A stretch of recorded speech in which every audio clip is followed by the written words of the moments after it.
Do you think it's wrong to mutilate a woman's genitalia? I think you would first have to bring consent into the conversation and further define mutilate.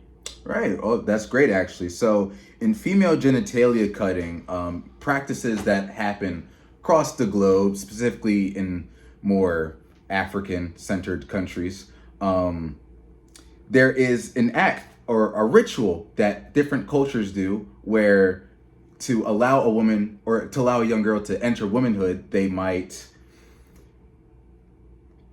cut pieces of her vagina and help sew it back together, bind her legs and thighs together, and let the scar tissue heal.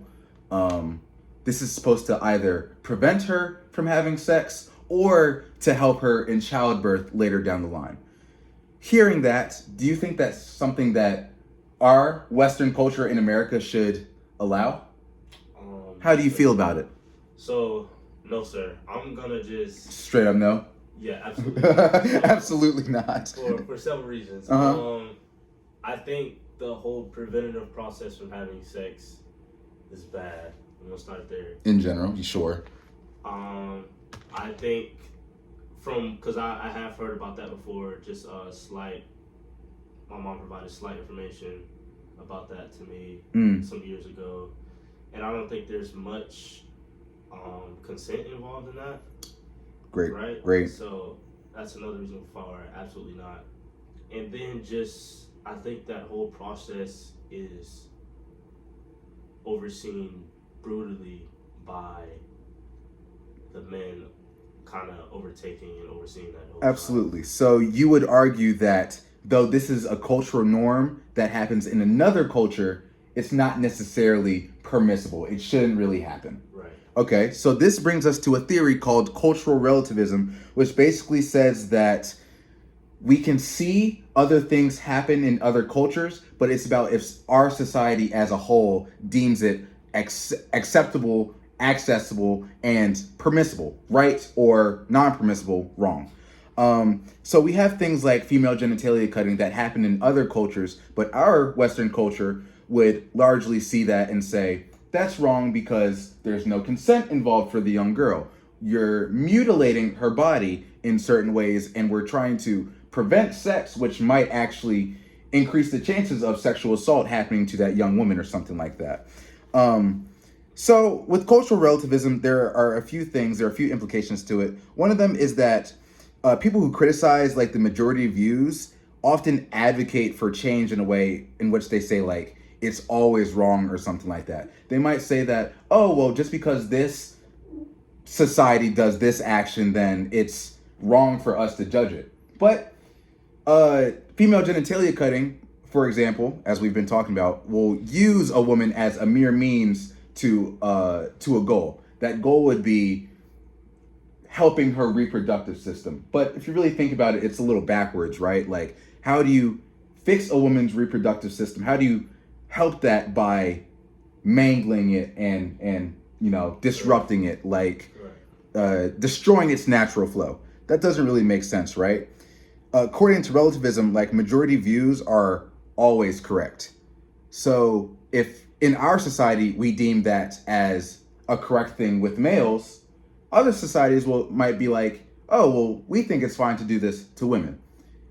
In this scenario, who do you think is right? Who do you think is wrong? Do you think that America is right to criticize other countries while still circumcising men? Or do you think that it is just wrong for everyone to do circumcision as a whole, underneath the guise of cultural relativism?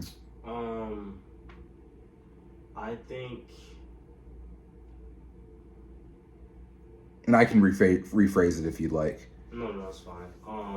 I think it's, of course, I'm just gonna go ahead and start by saying right and wrong is subjective. Right and wrong is very subjective, especially when talking about philosophy. That's why we use things about use words like permissible and things like that and obligatory. So right. Good catch. But then I'm gonna continue going on to which situation is more harmful. That's right. the Who angle I'm uses the person as a as more of a mere means. Who causes more harm? Continue. Right. Because, and I'm just gonna put my own situation in perspective. Sure. I don't even remember being circumcised, so I Of can't course. think about the pain or anything like that. However, if I'm right about some other traditions, you know what I'm saying, well within their livelihood, the women are forced into that. Usually at a time where they are conscious or something like that. At a time where they're extremely conscious of it. So. It causes them a lot of harm.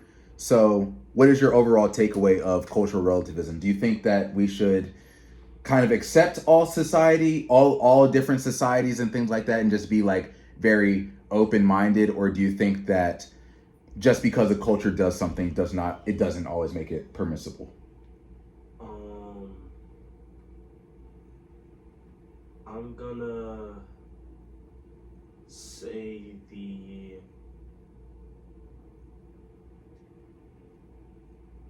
okay. So I'm gonna say the first answer. Okay, interesting. I'm gonna say that very loosely. Okay. So right? Yeah, because yeah. In that tradition, even though they're getting hurt, Mm-hmm. that specific culture, that specific tradition may be important to somebody out there.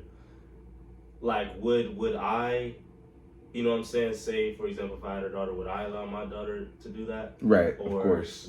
Would you subject her exactly, to that? Would I subject her to that without me saying it? Absolutely not. But yeah, that might be important to somebody out there. So I guess I'll take that into mind. However, for the majority part, I think we've seen that, and sometimes with these traditions, there's a lot of harm going. Absolutely.